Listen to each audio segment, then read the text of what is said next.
तो welcome back friends, this is your educator Harsh Srivastava. तो friends, आज हम आए हैं एक गेस्ट से आपको मिलाने के लिए, जो कि नीट 2023 में जिनका सिलेक्शन हुआ था। और इस समय ये कौन से कॉलेज में पढ़ रहे हैं? मैं गवर्नमेंट मेडिकल कॉलेज में पढ़ रहा हूँ, सेकेंड ईयर में। इस समय सेकेंड ईयर का छात्र हूँ। अच्छा, गवर्नमेंट मेडिकल कॉलेज। ठीक, आप ये बताइए, आपका स्कोर कितना था? यहीं से स्टार्ट करते हैं। मेरा स्कोर 632 था। 632 नंबर किस स- 720 में? 720 में से। हाँ, तो 632 नंबर 2023 में था। आपकी कट ऑफ तो काफी बढ़ चुकी है। पिछले साल तो काफी ज्यादा, बहुत हाई कट ऑफ चली गई थी। लगभग आई थिंक 670 तक चला गया था, तब जाके तो किसी नहीं को नहीं, 660 नंबर तक मिल गया, 660 655 तक भी मिल गया नंबर कॉलेज, 655 नंबर तक कॉलेज मिल गया। 655 660 तक मिला था। जी। तो आपको तो बहुत कम नंबर हो गया होगा। लेकिन तो जब रिजल्ट आया था श्रेयांश, तो उसके बाद आपका रिएक्शन क्या था? आपका फैमिली का रिएक्शन क्या था उस टाइम? मैं बहुत दुखी था। क्यों? घर वाले खुश थे, क्योंकि मैंने पहली बात में मेरे टेस्ट सीरीज में ज़्यादा नंबर आते थे। करीबन एक्सपेक्टेशन सब मेरे थे 670 तक के, but okay. On papers reality में 632 आया। उसके बाद 632 नंबर के हिसाब से मैंने पिछले साल रैंक देखी, तो उसमें 8,500 रैंक के करीबन रैंक थी। तो फिर मैं जब रैंक आई तो मैं देखा 12,500 की रैंक है। तो 4,000 रैंक में थोड़ा सा मैं फ्रस्ट्रेटेड था, बट बाद में सब ठीक है। ओके, मतलब अब आप सेटिस्फाइड है कि नहीं कॉलेज में जाने के बाद? अब आप सेटिस्फाइड हो जाएं तो मेरा तो नहीं मानना है कि आपको कभी सेटिस्फाई होना चाहिए। हमेशा आपको नए लक्ष्य की तरफ प्राप्ति के लिए भागना चाहिए। फिर भी जैसे आप कॉलेज में गए हैं, तो आपको कैसा फील हो रहा है? मतलब फीलिंग कैसी आ रही है कि कॉलेज अच्छा लग रहा है? वहाँ का माहौल कैसा है? इन्वायरमेंट कैसा है कॉलेज का? कॉलेज बाकी कॉलेजों से बहुत अच्छा है मुझे लगता है, क्योंकि यहाँ पे पढ़ने पे ज़्यादा फोकस किया जा रहा है। Okay okay. आपकी रैंक 4000 थी ना? 12,900। अच्छा, 12,000। ओके ओके, बहुत बढ़िया। तो श्रेयांश, ये बताइए, आपके 11 12 में कैसे, मतलब कैसी परफॉर्म 11th में कैसी परफॉर्मेंस थी आपकी जब आपने स्टार्ट किया नीट के? पहले ये बताइए कि आपने नीट के बारे में सोचा कैसे? कैसे आपको ख्याल आया कि आपको नीट ठीक करना है? आप चाहते तो 10th के बाद मैथ्स भी ले सकते थे, जेई भी कर सकते थे, लेकिन आपको कैसे ये हुआ कि मुझे बायो लेकर नीट ही करना है? मैंने बचपन ही से मैंने सोचा था कि मुझे डॉक्टर बनना है, ओके ओके। बट 11 12 में फिर आके थोड़ा सा उसके प्रति मैं लगा। फिर उसके बाद मैंने अपने ड्रीम को अचीव किया। 11th कैसी रही आपकी? 11th में मैं बेसिकली स्कूल में मैंने कोई कोचिंग नहीं की, मैं स्कूलिंग करता था। ओके तो ओके। स्कूल वाले सिर्फ, सेल्फ सेल्फ स्टडी करते जी थे आप? जी, उसके बाद सिर्फ स्कूल वाले डेरिवेशन डेरिवेशन तो डेरिवेशन वगैरह रट वट के मेरे 90% तो आ गए थे, पर ऑन बेसिक थ्योरी मुझे कुछ आता नहीं था। सो अब आपकी जानते हैं। 11th मतलब आपको 11th ज्यादा हार्ड लगती थी कि 12th ज्यादा हार्ड लगती थी? 11th ही कंपेरेटिवली हार्ड थी। 11th आपको हार्ड लगती थी? जी। 11th में डिस्ट्रैक्शंस क्या थे? आप डिस्ट्रैक्शंस कुछ थे आपके लिए कि नहीं? जीवन जो में तो डिस्ट्रैक्शंस बहुत रहे हैं, तो उसके बारे में क्या ही बात किया जाए। और कोई डिस्ट्रैक्शन स्कूल में आपका, मतलब जो होता है बच्चों का ना बचपन वाला, जो जो भी होता है डिस्ट्रैक्शन फ्रेंड्स के साथ, तो वैसे कुछ था आपके साथ? मैं उस बारे में बात नहीं करना चाहता, उस मुद्दे को मैं पर्सनल रखता हूँ। मतलब कि इसका मतलब कि आपके पास भी डिस्ट्रैक्शंस काफी थी 11th में। हम्म। डिस्ट्रैक्शन से आपने हैंडल कैसे किया उसको? कैसे आपने उसको हैंडल किया कि आपकी पढ़ाई पे मन लग सके और फालतू काम में आप उतने इंडल्ज ना हो, इन्वॉल्व ना हो? बेसिकली मैं एक इगोइस्ट पर्सन हूँ। हम्म। मेरे ईगो पे अगर बात आती है तो मैं उसके बाद उसे पूरा करने की कोशिश करता हूँ। तो बेसिकली 12th के एंड तक मुझे कुछ नहीं आता था। ओके। मेरे पास इस समय मेरे टेस्ट सीरीज के नंबर नहीं है, वो आईडी लॉगिन लॉग मतलब गायब हो गई है। तो मैं दिखाता कि मेरे स्कोर 327, 400, 450। कई लोग जो मेरे दोस्त वीडियोस देख रहे होंगे उन्हें भी याद होगा, जो मेरे साथ टेस्ट दिया करते थे, वो मेरे 450 500 नंबर आया करते थे। बट आखिरी में मेरा एक मानना था कि मैं कभी भी शॉर्ट टेस्ट में या एक दो यूनिट के टेस्ट में अच्छा परफॉर्म नहीं कर पाता था। वो आज भी मेरे साथ कॉलेज लाइफ में भी होता है। मैं फाइनल में सीधे टारगेट करता हूँ, तो जब मेरा फुल सिलेबस का टेस्ट होता है तो मैं बेटर परफॉर्म करता हूँ as compared to a single unit. तो मेरे अंदर मैं हमेशा से ऑप्टिमिज्म को फॉलो करता रहा हूँ। जैसा कि आप फ्रेंड्स देख सकते हैं, श्रेयांश के भी टेस्ट सीरीज में उतने अच्छे नंबर नहीं आते थे, लेकिन फिर भी थोड़े सेटिस्फाइंग लगते थे इनको, लेकिन उतने ज्यादा अच्छे नंबर नहीं आते थे। तो आप लोग जैसे फ्रस्ट्रेट हो जाते हैं थोड़े से में, तो ऐसे नहीं होना है आपको। लास्ट में सब कुछ ठीक हो जाता है। अगर आप मेहनत किए हो, अगर आपको अपनी मेहनत पे भरोसा है, तो सब कुछ लास्ट में ठीक ही हो जाएगा। आप देख सकते हैं, आप मेरे सामने बैठे हुए हैं एग्जाम्पल, जैसे कि इन्होंने, इनके साथ जैसा हुआ। तो श्रेयांश, ये बताइए, बुक्स कौन कौन सी आपने फॉलो की थी? देखिए, मुझे कोई गाइडेंस कोचिंग वाली तो थी नहीं। तो मैंने खुद से मीन्स एक बुक आती थी यूनिवर्सल की, हाँ बुक आती थी लास्ट 60 ईयर्स के क्वेश्चन है उसमें हर एग्जामिनेशन के, जैसे के सेट हुआ, WB जेई हुआ, जेई एडवांस हुआ, तो मैंने उसको फॉलो किया। मतलब मैंने आप नीट के स्टूडेंट थे आप, लेकिन जेई के भी क्वेश्चंस लगाते रहे जी जी फिजिक्स में, फिजिक्स जी केमिस्ट्री। जी मैंने फिर DC पांडे की नीट और जेई दोनों लगाई है। ओके। और मैंने सिंगेज में भी, सिंगेज की एक आती है A to Z for NEET, वो मैंने लगाई है। ओके। तो इस तरह से। और बायोलॉजी में मैं सिंपली कहूँगा NCERT को फॉलो करिए।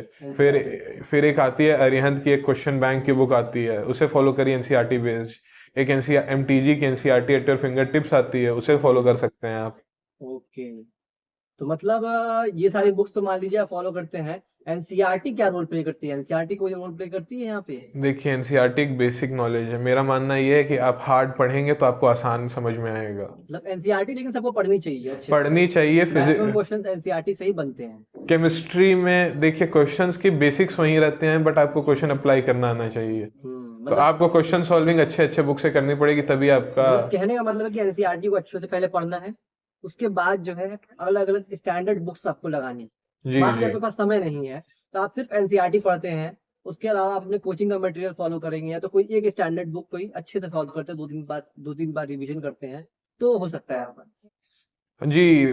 प्लस प्रीवियस ईयर क्वेश्चंस कम से कम हर एग्जामिनेशन के, WBJE से लेकर हर जगह तक, वेस्ट बंगाल जेई एग्जामिनेशन के सेट, हर एग्जाम का, नीट, AI, PMT, CPMT के सारे क्वेश्चंस लगाते हुए आप कर सकते हैं क्लियर। मेरा ये मानना है कि फिजिक्स और केमिस्ट्री में आपको लगाने चाहिए प्रीवियस ईयर क्वेश्चंस, बायोलॉजी में नहीं लगाने चाहिए, क्योंकि बायोलॉजी का कोर्स बहुत शॉर्ट कर दिया गया है पहले के टाइम से। तो कंपेरेटिवली अब जो पहले के क्वेश्चंस पूछे थे जाते थे, अब वो कोई यूज के लिए नहीं है फर्दर। तो बेसिकली आपको NCERT फॉलो करनी चाहिए बायोलॉजी में, और एक अरिहंत की जो मैंने बुक बताई, और NCERT at your finger tips. और सिंगेज की भी अच्छी बुक है A to Z जो आती है नीट फॉर के लिए बायोलॉजी की। ये लोग जो ये क्वेश्चन है वो बेसिकली पिन पॉइंट है बुक से, लाइन से। तो आप बुक पढ़ लिए और उसके बाद लाइन वाइज क्वेश्चन सॉल्व कर लिए तो आपके लिए बेटर है। ओके, बुक पढ़ के फिर उसका क्वेश्चन लगाएं। जी जी। ओके। तो श्रेयांश ये बताइए कि तीनों फिजिक्स, बायोलॉजी और केमिस्ट्री में आपको सबसे ज्यादा हार्ड कौन सा सब्जेक्ट लगता था? अब कह रहे थे कंपैरेटिवली आपके ये सब्जेक्ट हार्ड आपको लगता था, मुश्किल थोड़ा सा। मैं कंपेरेटिवली मुझे बायोलॉजी हार्ड लगता था। बायो? जी। बायो तो लेकिन बायोलॉजी स्टूडेंट्स को काफी इजी लगता है। बेसिकली मेरा हमेशा से इंटरेस्ट फिजिक्स में रहा था। ओके। बायोलॉजी मुझे रटने का थोड़ा सा वो समझ में नहीं आता था, ओके। तो इसीलिए मेरे सब कंपेरेटिवली कम परसेंटाइल रह भी गई थी बायोलॉजी में। बायो में आपको ज्यादा प्रॉब्लम होती थी जी फिजिक्स और जी। केमिस्ट्री के मुकाबले। अच्छा। तो श्रेयांश ये बताइए कि आपके सिलेक्शन में सबसे ज्यादा क्रेडिट आप किसको देना चाहेंगे?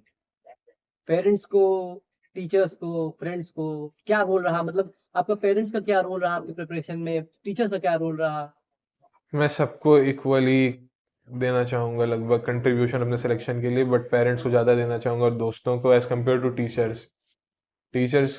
या अच्छा हाँ, आपने तो सेल्फ लर्निंग किया था, कोचिंग जी आपने किया नहीं था, जी जी इसलिए आप तो टीचर्स, मतलब कोचिंग आप गए ही नहीं तो टीचर्स से आपका उतना वो नहीं हुआ। जी बस जी बेसिकली आप जो है अपने पेरेंट्स, आपके आपने बताया था आपके पिताजी भी आपके डॉक्टर थे, जी जी डॉक्टर हैं वो। जी जी ओके, तो आपके मतलब आपके फादर ने भी आपकी काफी हेल्प की होगी, उन्होंने भी मेरे ख्याल से अपने समय में उन्होंने भी AIPMT क्रैक किया था, आपने बताया जी। था। उनके समय में CPMT हुआ करता था। CPMT हुआ था, उन्होंने वो क्रैक किया था, तो वो उन्होंने आपको काफी गाइडेंस की होगी इस मामले में। जी जी ओके ओके। मतलब पेरेंट्स में आपके घर में ही मतलब माहौल था डॉक्टरी का, इसलिए आपको भी हुआ कि आपको भी डॉक्टर ही बनना है। जी ये जी। टाइप का। तो श्रेयांश ये बताइए कि बचपन में आप पढ़ते में कैसे थे? बचपन में अगर मैं सही में अपने देखिए, मैं हमेशा से एक ईगर आदमी रहा हूँ, मुझे इंसाइक्लोपीडिया पढ़ने पसंद थे, बाकी सब चीज़ें पसंद थी, बट मैं स्कूल की किताबों में उतना इंटरेस्टेड नहीं था, खास तौर पे लैंग्वेजेस में हम इंटरेस्टेड नहीं थे। तो बेसिकली मेरे साइंस और उसमें अच्छे मार्क्स आते थे, बट इंग्लिश वगैरह, हिंदी वगैरह मुझे खींच देता था पीछे। एक एग्जांपल के तौर पे देता हूँ, जैसे मुझे 6 में अपना स्कूल चेंज करना था, तो उस समय मैं पढ़ वढ़ के 93% लाया था, ओके। बट फोर्थ में मैं एक पेपर भी मेरा छूट गया था, और उसके बाद कुछ हो गए थे, प्रॉब्लम्स हो गए थे कि मेरी तबीयत ठीक नहीं थी, और सब मतलब पेपर में अच्छा परफॉर्म नहीं कर पाया था, तो 74% आए थे। तो मैं एक बेसिकली टाइम स्विच करने वाला आदमी हूँ हमेशा से, कि जिस तरह से माहौल रहेगा वैसे मैं स्विच करता हूँ। जी जी। लास्ट कितने महीने में आपने अच्छे से तैयारी की? आपका अगर कहना चाहोगे कि आपने कितने महीनों में अच्छे से पढ़ाई की? मैंने एग्जांपल आपको दिया, मैं जैन में टेस्ट सीरीज देता था, 327 400 ऐसे स्कोर आते थे। तो ओके मैंने बेसिकली प्रिपरेशन स्टार्ट की थी 14 नवंबर के बाद। ओके। तो उसी में मेरे बोर्ड्स एग्जाम भी थे, तो उसको हैंडल करते हुए फिर मुझे मई में मेरा पेपर था 7 मई को, उसी को हैंडल करते करते फिर मैंने वहां तक स्कोर आप किया। वैसे फर्स्ट अटेम्प्ट में आपने निकाला तो ये बहुत बड़ी बात है फ्रेंड्स। फर्स्ट अटेम्प्ट में इन्होंने क्रैक किया था तो बहुत बड़ी बात है। और ये बता रहे हैं कि इन्होंने अक्टूबर नवंबर से स्टार्ट किया था प्रिपरेशन। तो आप सोच सकते हो, आप लोग सोचते हो कि एग्जाम आ गया अब कैसे होगा, 1 महीना बचा है, 2 महीना बचा है, 3 महीना बचा है। तो टाइम कुछ नहीं होता, आपको बस जब आप लग गए तभी जब उठे आप तभी सवेरा होगा, ये जान लीजिए। तैयारी हमेशा करिए अपनी। लड़ी ये मत सोचिए कि होगा कि नहीं होगा, प्रिपरेशन आप करते रहिए, अपनी मेहनत करिए, आगे फिर आपको देखा जाएगा कि क्या हुआ क्या नहीं हुआ। तो श्रेयांश ये बताइए, कॉलेज का माहौल कैसा है इस टाइम, मतलब कॉलेज में वो कैसा फील होता है जाने के बाद? कॉलेज में बेसिकली सुपीरियोरिटी कॉम्प्लेक्स होता है, क्योंकि बाकी लोग कई अटेम्प्ट्स में आए हैं। हाँ ये तो होता है, आपकी उम्र आप कंपेरेटिवली और लोगों के मुकाबले आप काफी ज्यादा यंग होंगे, मतलब एज में काफी कम होगा और लोगों जी से। जी। जी। तो कैसा मतलब कंपटीशन कॉलेज में भी वही लगता है आपको जैसा नीट में लगता था, कि थोड़ा प्रेशर कम रहता है क्या? एमबीबीएस कॉलेज में फर्स्ट ईयर में थोड़ा प्रेशर ज़्यादा रहता है, ओके बट सेकेंड ईयर से आपको रिलीफ हो जाता है। Okay okay okay. तो शायद ये बताइए कि अपने फ्रेंड्स को बताइए कि आपके लास्ट मंथ मंथ की स्ट्रेटेजी क्या थी? लास्ट मंथ में आपने अपने टेंशन प्रेशर तो काफी रहता होगा, तो कैसे आपने उस प्रेशर को हैंडल किया? क्या आप एडवाइस देना चाहेंगे अपने जूनियर्स को? मुझसे प्रेशर हैंडल नहीं हुआ था, उसी की नतीजा है कि मैं 632 पे लैंड किया। ओके तो उसमें मैं खुद डिप्रेस हो गया था कि मुझे ये हमेशा से कंफर्म था कि मेरा ड्रीम कॉलेज आईएमएस बीएचयू था। ओके मुझे हमेशा से ये कंफर्म था कि मेरा सिलेक्शन हो जाएगा, बट आईएमएस बीएचयू में होगा कि नहीं, वो एक डाउट था। बट उसके वजह से मेरे स्कोर में पेपर भी जब अटेम्प्ट कर रहा था, मुझे कई क्वेश्चन आ रहे थे, जैसे फिजिक्स में 2-3 क्वेश्चन था जहाँ पे डिवाइड बाई 2 और इंटू 2 करना मैं भूल गया। ओके तो मुझे क्वेश्चंस आते थे, बट मैं उसी में इश्यूज में प्रेशर में कि मुझे बीएचयू में सिलेक्शन लेना है, बीएचयू में सिलेक्शन लेना है, उसकी वजह से मैं ड्रॉप आउट कर गया, थोड़े से नंबर शॉर्ट आउट कर गए मेरे। मतलब थोड़ा कामनेस आपको मेंटेन करना चाहिए था। तो फ्रेंड्स आप देख रहे हैं, कामनेस बहुत बड़ी चीज होती है। इन्होंने भी काम, इनका मानना था कि इनका सिलेक्शन हो जाएगा, लेकिन इन्हें आईएमएस बीएचयू चाहिए था, तो इन्होंने थोड़ा उसके लिए मेहनत किया। लेकिन कहते हैं ना, भगवान की जो इच्छा होती है, जो करता है ऊपर वाला अच्छा ही करता है। जी जी। तो इसलिए मेरे ख्याल से अब आप थोड़े सेटिस्फाइड होंगे कॉलेज में जाने के बाद। हाँ, कंपेरेटिवली सेटिस्फाइड हूँ। हाँ तो वही बात है। तो श्रेयांश आप ये बताइए कि आपने एग्जाम में आने से पहले, मतलब एग्जाम जो मेन एग्जाम था उस तक पहुंचने से पहले, आपने कितनी टेस्ट सीरीज सॉल्व की होंगी, दी होंगी, सॉल्व की होंगी? अप्रोक्सीमेटली 90 से 100। अलग अलग कोचिंग से आपने टेस्ट सीरीज वगैरह लगाई जी, कुछ दोस्त थे, उनसे मैं पेपर्स ले लेता था। होंगी? कुछ ओके। मैंने टेस्ट सीरीज ज्वाइन की हुई थी। तो अप्रोक्सीमेटली करीबन करीबन मैंने मिनिमम तो 70 दिया ही है, मुझे जहाँ तक याद है। ओके ओके उसमें आपके पार्ट सिलेबस भी था और फुल सिलेबस भी था। फुल सिलेबस मैंने 16-17 फुल सिलेबस दिए थे, 17-18। Okay okay.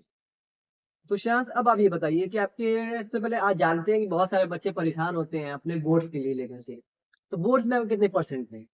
बोर्ड्स में मेरे 91.2 परसेंटेज थी। ओके, मतलब आप बोर्ड भी आपने हैंडल किया, उसके बाद आपने नीट भी क्रैक किया, मतलब आप दोनों जगह आप बैलेंस करके मैनेज करके चल रहे थे अच्छी तरीके से।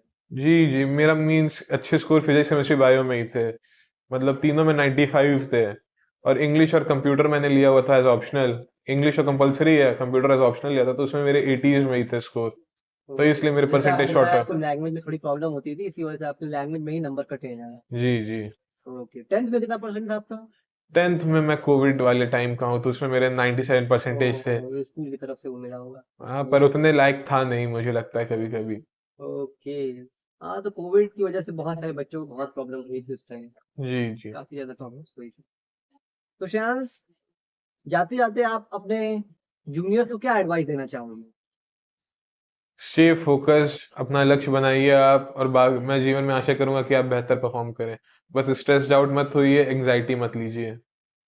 ओके, मतलब सुन रहे फ्रेंड्स, आपको स्ट्रेस नहीं लेना है, अपना कर्म करते रहिए, अपनी मेहनत करते रहिए, तो आपको सिलेक्शन जरूर मिलेगा। जैसा कि आपके पास एग्जाम्पल बैठे हुए हैं यहाँ पर, जिन्होंने फर्स्ट अटेम्प्ट में नीट निकाला, ये भी बात है, बहुत बड़ी बात होती है फर्स्ट अटेम्प्ट में नीट निकालना।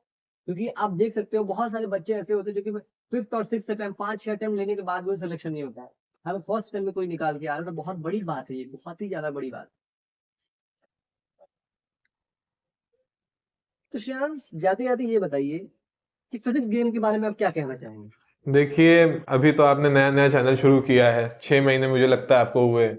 मेरे टाइम में तो आपका चैनल था नहीं कि मुझे उससे मदद मिले, पर मैं देख रहा हूँ कि आप भी इस ऑनलाइन शिक्षा में एक रेवोल्यूशन लाना चाह रहे हैं। ओके ओके आपके फिजिक्स पढ़ाने का तरीका अच्छा लगा मुझे, डेरिवेशंस पे क्वेश्चंस बट ज़्यादा सॉल्व कराया करिए आप, मेरा ये मानना है। क्वेश्चन और ज्यादा बनाए। आपके हाँ, क्वेश्चन उसके भी काम कर रहे हैं हम लोग। अभी थोड़ा अकेले हैं हम, इस वजह से थोड़ा प्रॉब्लम हो रही है, लेकिन धीरे धीरे करते करते चीजें नॉर्मल हो जाएंगी। आपके साथ देखा हूँ मैं कि पार्थ सर भी पढ़ाते हैं, वो भी बहुत अच्छा पढ़ाते हैं। वो उनके भी बहुत मैं अच्छे पढ़ा रहे हैं। जी जी, मैंने वीडियोस देखा था आपके आने से पहले यहाँ पर। आप अच्छा पढ़ा रहे हैं, आप काउंसलिंग में बच्चों को मदद भी करते हैं, बट हाँ अभी तक मैंने देखा है कि आप नीट की काउंसलिंग बच्चों की मदद नहीं कर रहे हैं। हाँ, तो इस साल से वो भी स्टार्ट हो जाएगा। एक अकेला आदमी क्या कर सकता है? अगर आपको इस कोई साल से ज़रूरत हो स्टार्ट। तो मुझे आप कांटेक्ट कर सकते हैं नीट की काउंसलिंग में। ओके ओके, जरूर आपको कांटेक्ट किया जाएगा। बच्चों को नीट के बाद मैं एक बार वापस आऊँगा आपके चैनल पे। ओके ओके, तो सुनो बच्चे, आपके श्रेयांश भैया दोबारा आएंगे आपको सलाह देने के लिए, आपको एडवाइस करने के लिए। आपको क्या करना है? बस आपको बस चैनल को सब्सक्राइब करना है, बेल आइकन को प्रेस करना है, और वीडियो जितने जितने लोगों को हो सके शेयर करिए, सबको मोटिवेशन दीजिए। जाने से पहले आप क्या बोलना चाहेंगे श्रेयांश? किस बारे में? चैनल से रिलेटेड सब्सक्राइब करने के लिए। लाइक करिए, सब्सक्राइब करिए और शेयर करिए। ओके द ठीक है, thank you, bye bye, take care.